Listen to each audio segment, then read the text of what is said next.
पड़वार भालू वाले अपना गाना को गाता है। प्रीतम पड़वार भालू वाले अपना गाना को गाता है। छोटे किसानी के दूरा में अपना भालू को नचाता है।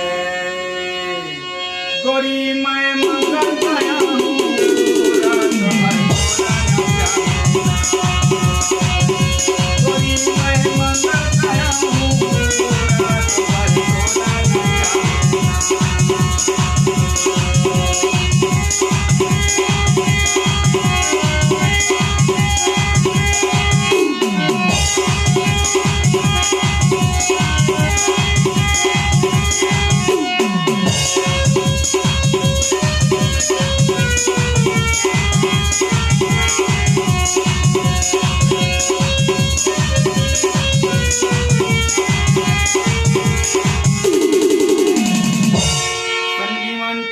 सपेरा बाबू अपना गाना को गाता है।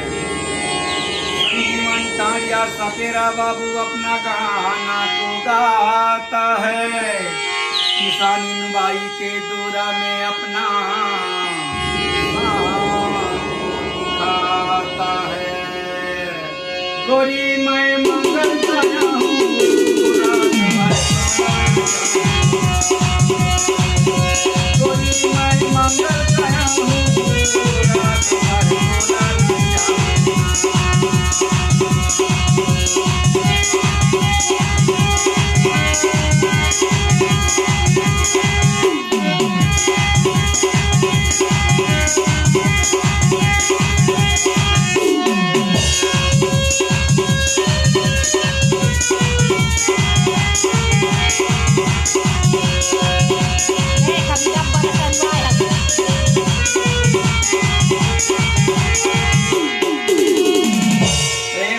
सारीवान जलगा टोला वाले अपना गाना को गाता है।